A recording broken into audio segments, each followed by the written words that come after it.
Violencia en el suroccidente colombiano, una barbarie que no cesa. En el posacuerdo el Estado no hizo presencia en los territorios con toda su oferta institucional, solo los militarizó. En hacer presencia real del Estado, ¿no? Sigue siendo en el Pacífico una ausencia total de la institucionalidad. Entonces, para mí, yo pienso que no se está cumpliendo, no se está cumpliendo lo pactado. El gobierno no es serio al no cumplir lo pactado.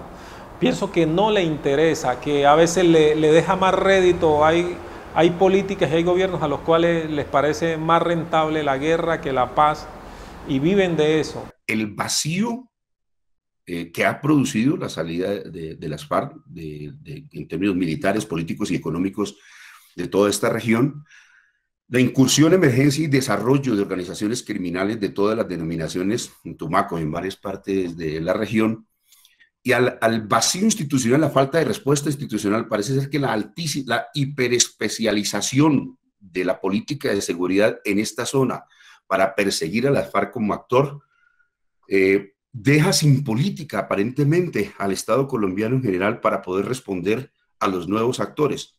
Y creo que esto no solamente, digamos, es un pretexto gubernamental.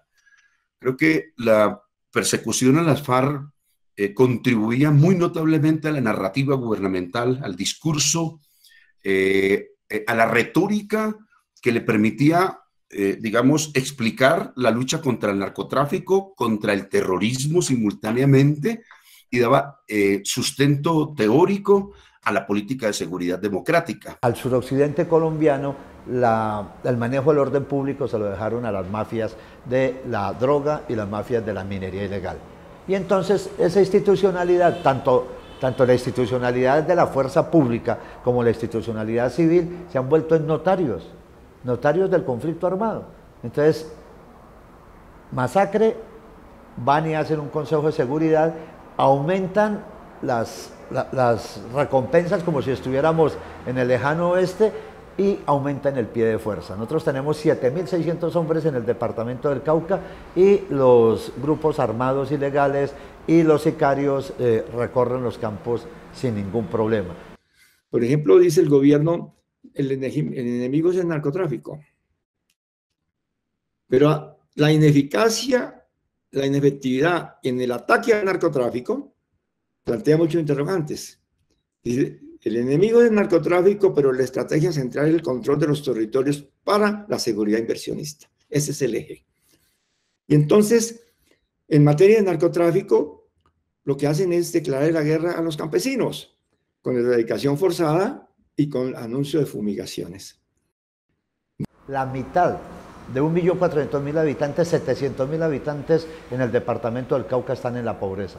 De los 42 municipios no tenemos más de 500 kilómetros pavimentados. O sea, nosotros tenemos una deuda social desde Bogotá con los territorios en el departamento del Cauca. El modelo económico extractivista impacta en forma negativa y violenta a las comunidades en los territorios. Que plantea más cercano a los grandes centros poblados, la industrialización, el extractivismo, y en esas zonas alejadas entonces no hay presencia institucional de infraestructura, de alternativas y de posibilidades de transformación, de comercialización. Por el otro lado hemos salido a refutar el modelo económico que también es causa de los conflictos que hay en las regiones. Hace años nosotros hicimos una consulta popular frente al TLC y construimos el TLC de la montaña. Estamos avanzando en la estructuración de propuestas de economía propia en las regiones y nos hemos adentrado en la presentación de propuestas de sustitución de cultivos de uso ilícito. Claro, los gobiernos no lo tienen en cuenta, pero hemos venido haciendo ese planteamiento. El tema es que miramos con mucha preocupación también la minería ilegal, que es uno de los factores que pone en riesgo nuestros territorios, la minería legal también, porque aquí no se puede descartar que por el hecho de que tenga licencia no afecte la vida del territorio y la de los pueblos. tenemos también la presencia de los distintos intereses económicos, como el tema de las represas para el caso de diríamos, de tierra adentro, límites con el Huila. El reto que yo veo ahorita es cómo fortalecemos la unidad no solo en el suroccidente colombiano. Segundo, cómo unimos más agendas, cómo unimos propuestas y cómo somos capaces de plantear un modelo de gobierno, un modelo político que sea capaz de mover a la sociedad colombiana. Economías ilegales, narcotráfico, pobreza y violencia en los territorios, opulencia y riqueza en los circuitos del poder. El narcotráfico, como tú lo dices, es un motor, es la gasolina del conflicto que estamos viviendo en este momento y es algo que nos impusieron, no es propio de nosotros.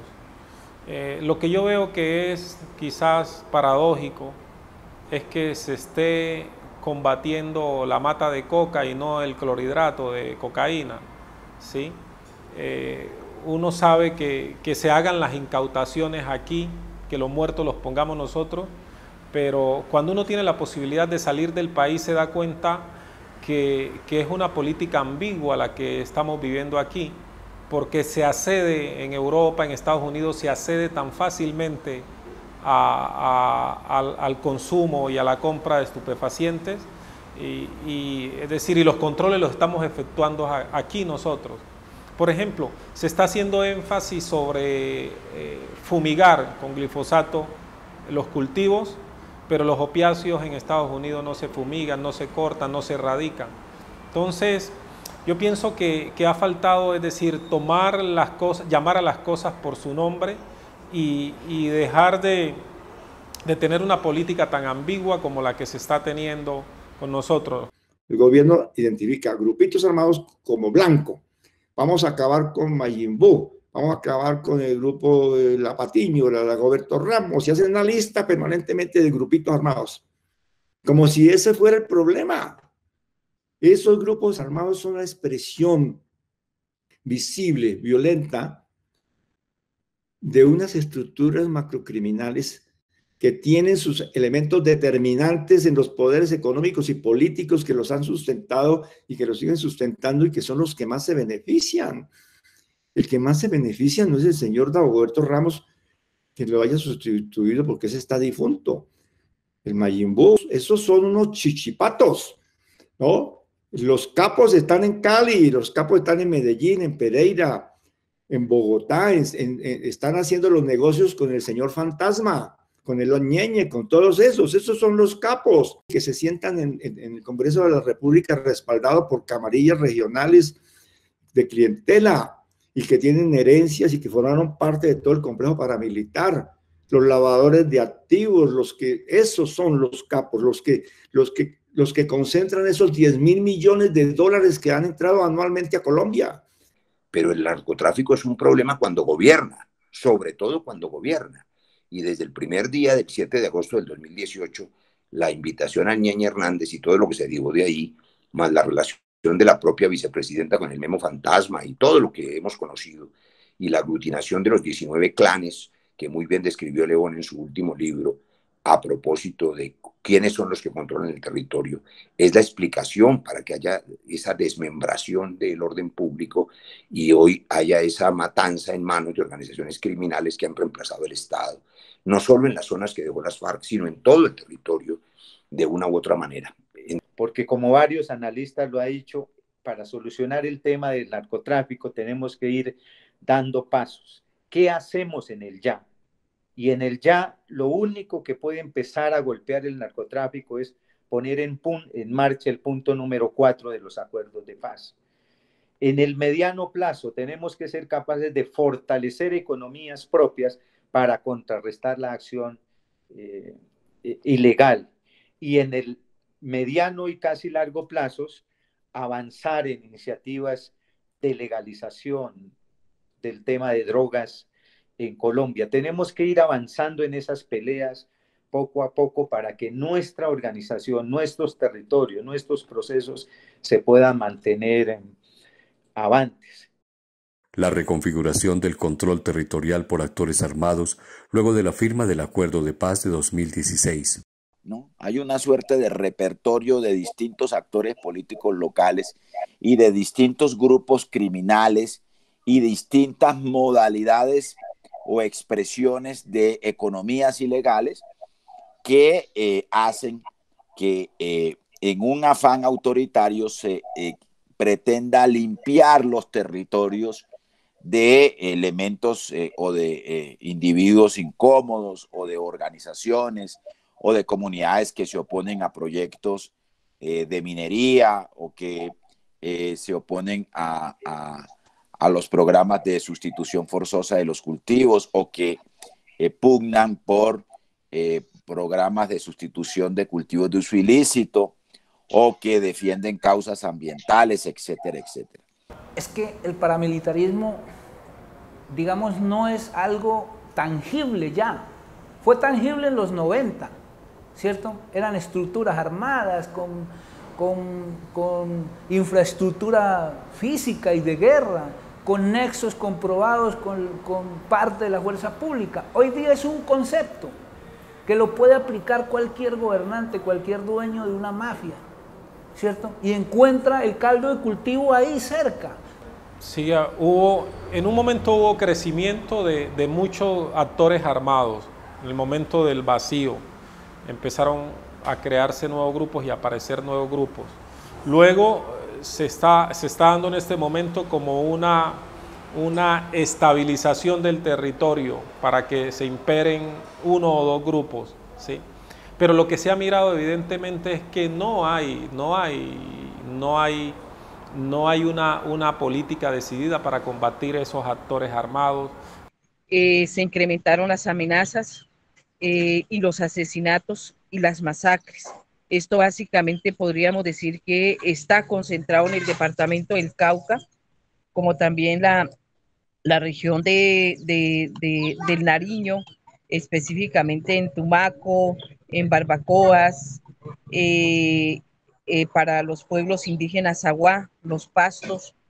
Y justamente esto tiene que ver primero con el ejercicio de autonomía que estamos ejerciendo los pueblos indígenas a través de nuestros procesos políticos organizativos, pero también a través de la Guardia Indígena, esto básicamente en el Cauca, y por eso uno de los actores importantes de la protección del territorio ha sido la Guardia Indígena, pero que también ha sido uno de los actores más perseguidos y prácticamente asesinados, porque eso ocurrió, por decir algo, en Tacuelló, en Toribío, en Tierra Adentro y en otras regiones del departamento del Cauca. Nosotros no tenemos la culpa de haber nacido ahí, de ocupar esa tierra que tenemos, y pienso que eso es el problema. El problema es que estorbamos tanto para los grupos al margen de la ley, la población civil, como también para los grupos regulares, también estorbamos.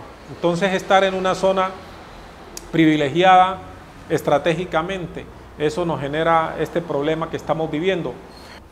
El gobierno niega que haya conflicto interno, niega que haya masacres, ¿no? Son muertes colectivas. El gobierno utiliza eufemismos para disfrazar la verdad. Niega que haya ejecuciones extrajudiciales o falsos positivos, ¿sí? Niega muchas cosas, pero la realidad es otra, y la realidad que se vive en el territorio es otra. El año pasado, en el mes de abril a finales, se capturaron personas de nacionalidad mexicana y centroamericana en esa región. Yo creo que es evidente, Buenaventura, en toda esa margen, la presencia de los carteles. Creo que en el momento en que hubo el vacío de poder militar de la FARC por los diálogos y por el acuerdo de paz, ese fue el momento propicio. En ese desorden y en ese marasmo de grupúsculo, hicieron presencia real en el territorio los carteles mexicanos. El movimiento social en el territorio es símbolo de resistencia y esperanza. Los procesos sociales, populares, territoriales y organizativos hemos hecho un ejercicio de unidad y eso nos ha permitido, por un lado, aguantar el chaparrón que se vive en el Cauca y en el suroccidente colombiano. Eso nos ha permitido fortalecer la movilización e incidir con la movilización en el territorio nacional y en la agenda del gobierno nacional. Y yo siento, esta es una lectura que yo hace rato le estoy planteando, que el ataque del cual somos víctimas, la persecución, la estigmatización, el señalamiento, es por ese grado de organización y unidad que hemos logrado en el departamento del Cauca. Y el status quo, las élites de este país, lo ven como un problema, que nosotros nos unamos, nos organizamos, nos movilicemos y por eso nos atacan. Aquí están atacando, es un proceso de unidad que se está construyendo y ha sido capaz de citar al presidente de la República a debates para discutir asuntos estructurales. Por el otro lado, ese ejercicio de unidad y de fortalecimiento de nuestras organizaciones nos ha permitido arrebatarle a los sectores políticos de otrora los espacios públicos. Hemos ganado alcaldías, hemos ganado consejo, hemos ganado asamblea, hasta gobernador tuvimos, pero eso es producto de ese ejercicio que se viene haciendo. Y por el otro lado, estamos haciendo planteamientos estructurales desde el departamento del Cauca. Por ejemplo, la defensa de la democracia. Por ejemplo, el debate pleno de una reforma agraria integral, más allá de lo que está pactado en los acuerdos de La Habana. Por ejemplo, la construcción de políticas públicas con plena participación de las organizaciones. El suroccidente, que se le ha parado al gobierno central, se le ha parado a ese modelo, viene siendo castigado en términos, porque además de esa movilización, también hizo un ejercicio de participación y de expresión electoral muy fuerte en el 2018. Y finalmente yo quiero compartir es que todas las organizaciones que estamos unidos y no unidos en el suroccidente colombiano, tenemos que seguir luchando para que le quiten ese estigma a los defensores de derechos humanos y a los líderes y lideresas sociales, ese estigma de que nosotros somos los enemigos del gobierno y por eso nos dan ese tratamiento militar y a veces militar ilegal. Tiene que empezarse. Y luchar nosotros porque se fortalezcan las garantías de protección, las garantías de movilidad, las garantías de exigencia y nos tenemos que mover tanto en el campo nacional, en el campo local regional y en el campo internacional. Si nosotros no planteamos garantías para defender y salvar las vidas de nosotros, a nosotros nos van a aniquilar porque están golpeando a la dirigencia, a los líderes y lideresas sociales y a los defensores de derechos humanos que nos están defendiendo.